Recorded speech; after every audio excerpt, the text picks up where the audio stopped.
yang bertema dengan nilai-nilai tunjuk ajar Melayu.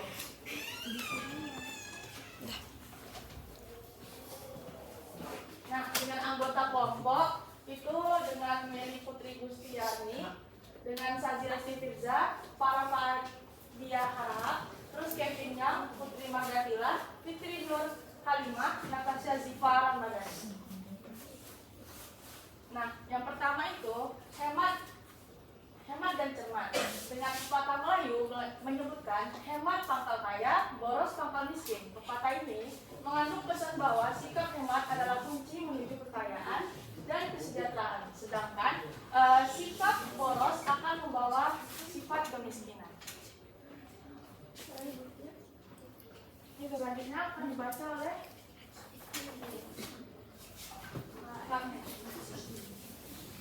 Baik, selanjutnya itu ada rendah hati dan tahu diri. Nah, dalam budaya Melayu, rendah hati dan tahu diri itu dianggap sebagai cerminan kepribadian yang berakhlak mulia dan mencerminkan kedalaman moral serta spiritual seseorang. Nah, dalam budaya Melayu itu rendah hati bukan berarti menjatuhkan harga diri, namun lebih meningkatkan moral kita, bahwa rendah hati itu bukan berarti kita merendahkan diri kita, namun lebih menghargai seseorang, lalu juga lebih menghargai adab kita sendiri. Lalu kalau tahu diri itu kita tahu diri posisi kita itu di mana. Jangan pernah melebihkan posisi sendiri atau merendahkan posisi sendiri. Nah, pepatah Melayu menyatakan bahwa hendak menjadi orang besar harus rendah hati. Selanjutnya itu berprasangka baik dan keterbukaan. Jadi dalam budaya Melayu, berprasangka baik dan keterbukaan itu merupakan nilai yang penting yang menjaga kerukunan antara anggota masyarakat kita. Jadi dalam pepatah Melayu itu ada mengatakan berbaik sangka adalah jalan menuju kerukunan, yang mengajarkan buat kita selalu melihat nilai orang lain yang baik. Jadi sikap keterbukaan ini juga akan tampak dalam tradisi musyawarah dan mufakat pada adat Melayu, di mana setiap orang diajak untuk berbicara dengan jujur dan saling menghargai.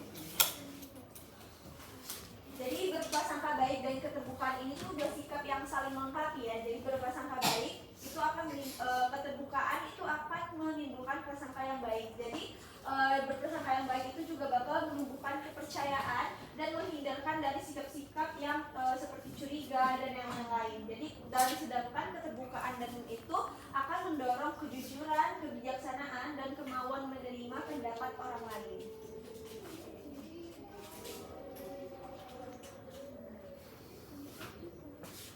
selanjutnya akan dibacakan oleh Ziva.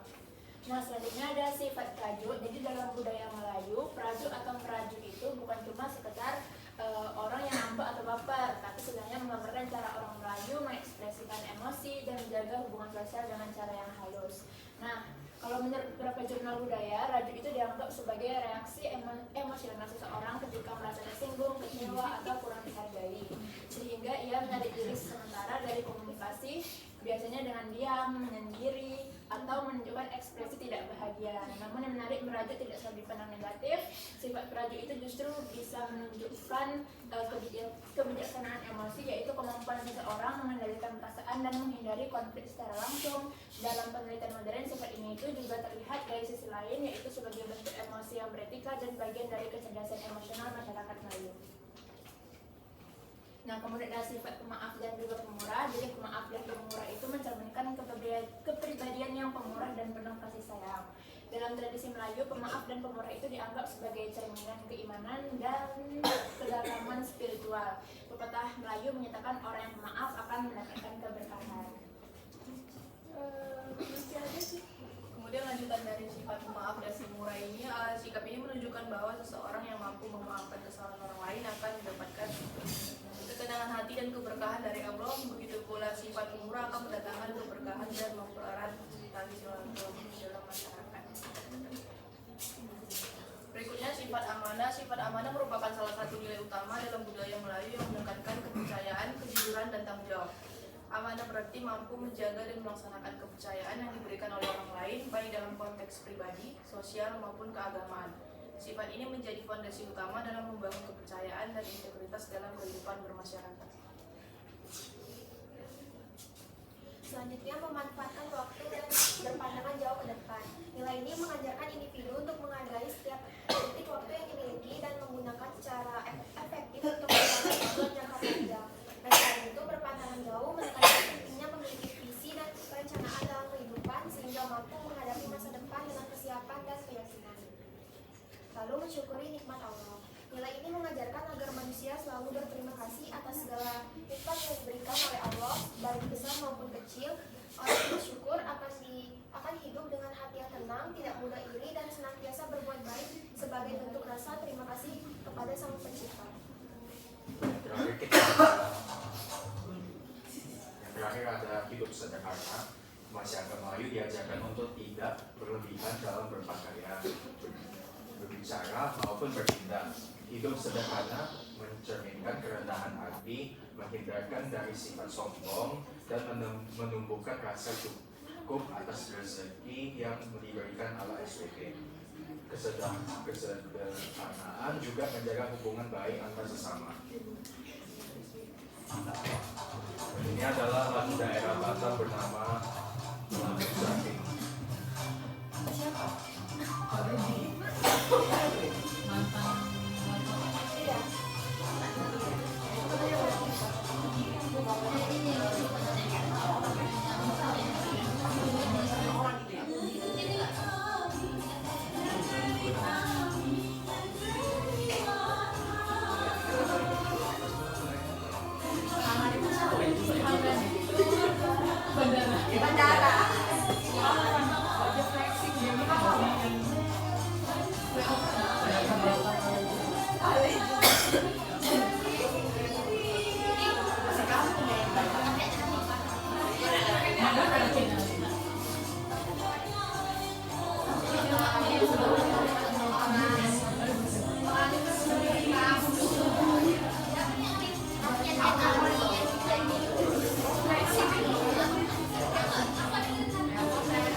Sirmut, nyanyi sirmut.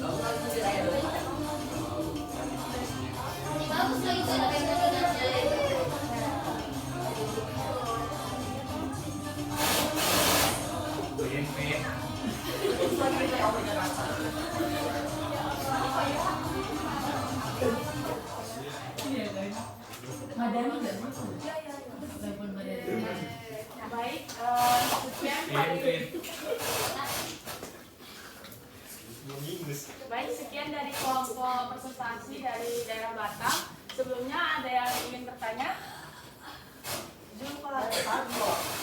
Oke, silakan Nabila. Zoomin dulu.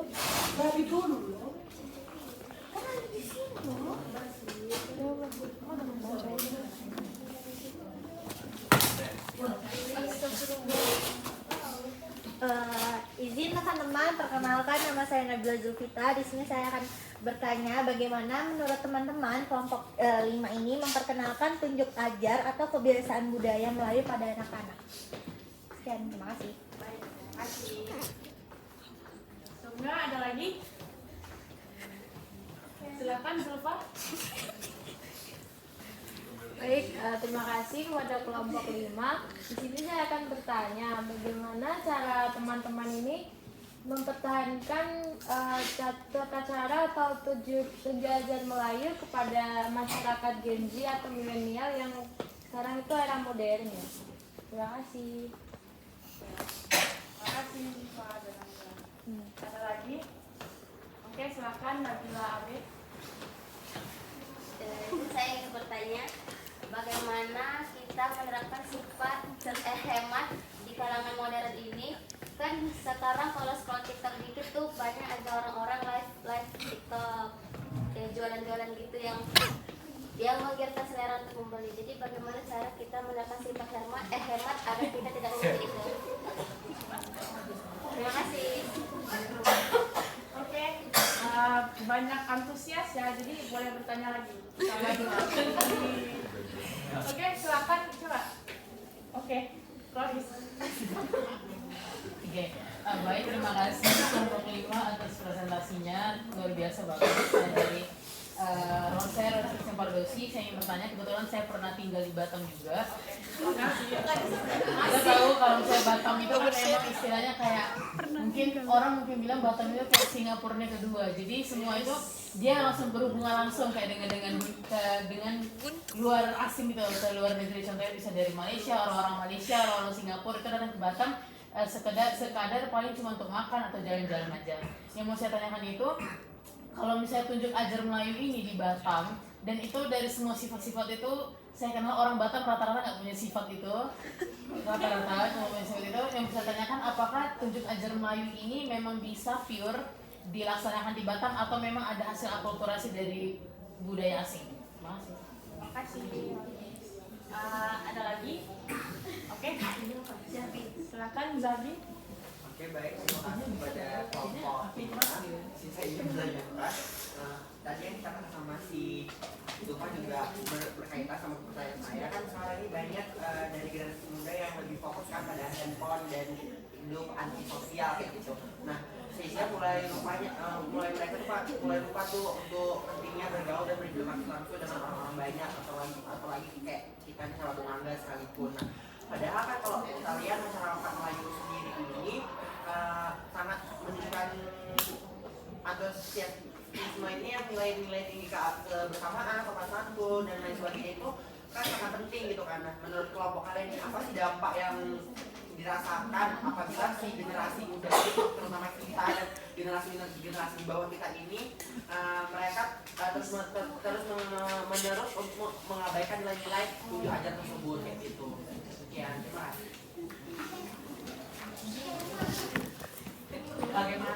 Bagaimana dampak terhadap kita sama generasi bawah kita ini kalau misalnya terus menerus kita tidak mau berinteraksi sama masyarakat, padahal kalau kita tahu kan depresinya atau di bawah FFDB untuk sosialisasinya kayak gitu, untuk tidak antisosial, tapi sekarang kita banyak yang antisosial, tetangga.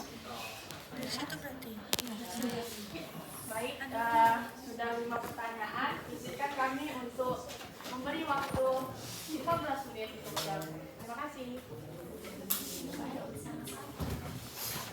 Baik, sudah terjawab. Pertanyaan siapa? Silakan Putri. Oke, jadi di sini saya ingin menjawab pertanyaan dari Abe. Abe nanya bagaimana cara menerapkan sifat hemat di kehidupan modern sekarang ini, karena sekarang banyak brand-brand live di TikTok yang menggiurkan selera untuk membeli. Nah, jadi di zaman sekarang itu memang sulit untuk menahan hasrat kita untuk mengeluarkan uang ya, karena kita ini sosial kita ini tuh banyak hal-hal yang menggiurkan dan menarik untuk dibeli. Tapi kita ini kan juga punya ini ya kan, kayak misalnya nih prioritas yang primer, sekunder, sama tersier gitu. Jadi di zaman sekarang kita ini harus lebih pintar lagi buat ngatur prioritasnya, yang mana sih yang primer, mana sih yang sekunder, mana sih yang tersier. Misalnya nih di TikTok ada live itu live baju gitu kan.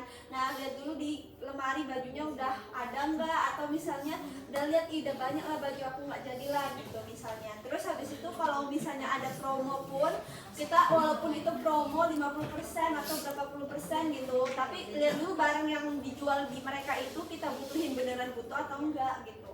Terus habis itu dengan cara kita bisa misahin mana yang primer, sekunder, tersier, disitulah kita bisa memilah-milah mana yang harus kita beli atau enggak, dan balik lagi ke mindset diri dan cara kita ngatur diri sendiri seperti itu. Apa sudah jelas Ade? Terima kasih.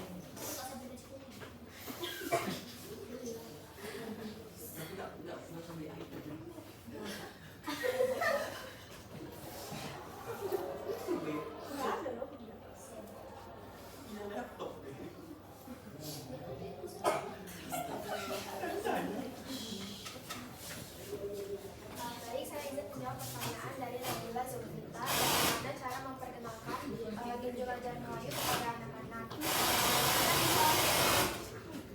Kita bisa memperkenalkan tunjuk ajar Melayu kepada anak-anak melewati cara yang sederhana seperti melalui permainan tradisional, cerita rakyat, atau pantun-pantun dan lagu-lagu daerah Melayu yang dikemas secara modern juga bisa. Selain itu, nilai-nilai penting dalam tunjuk ajar Melayu seperti sopan santun, menghormati orang tua, dan gotong royong itu bisa ditanamkan lewat contoh langsung dari orang dewasa di sekitar mereka. Jadi anak-anak itu nggak cuma tahu budayanya aja dari teori, tapi juga terbiasa mempraktikannya di dalam kehidupan sehari-hari. Dengan begitu, walaupun zaman terus berkembang, tetapi nilai-nilai luhur Melayu itu tetap diteruskan dari generasi ke generasi.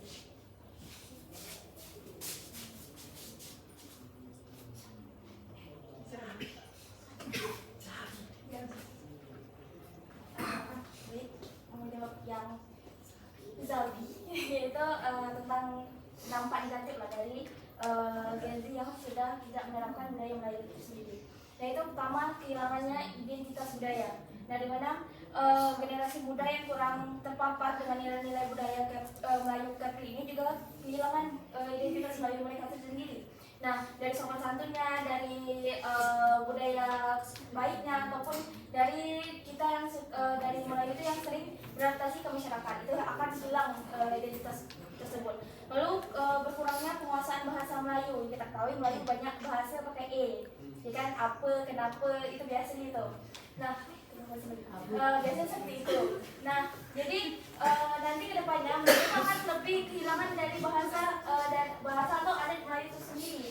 Nah, mereka bakalan mengeluarkan bahasa Indonesia yang dimana yang biasa kita gunain di kota-kota. Sedangkan yang di Melayu itu sendiri itu bahasa Melayu itu sangat dekat dengan bahasa mereka yang lemah lembut dan sopan santun dan juga gemulai dikatakan orang Melayu.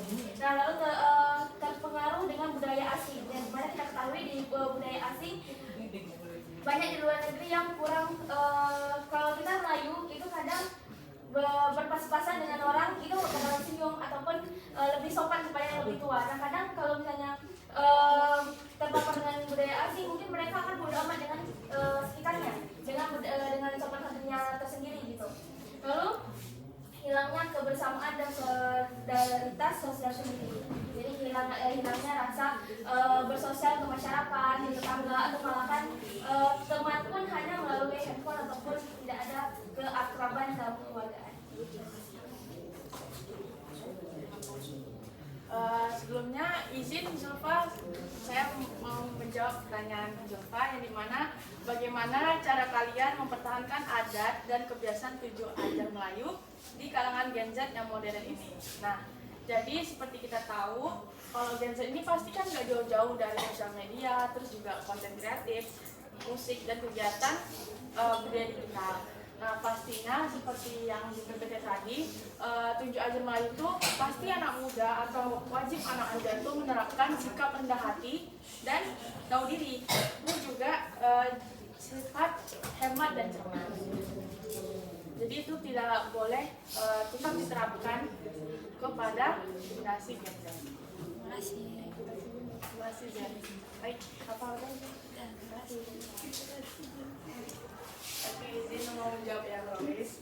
Terus tadi nanya apakah tunjuk ajar Melayu bisa dilaksanakan dari Batam sendiri atau ada pengaruh dari lainnya? Nah, jadi jawabannya itu tunjuk ajar Melayu tetap bisa dilakukan oleh orang Batam sendiri, tapi memang nggak bisa dilepaskan dari akulturasi budaya yang ada. Nilai-nilai dasarnya itu masih sama, cuma cara penerapannya lebih menyesuaikan dengan masyarakat Batam yang beragam dan modern.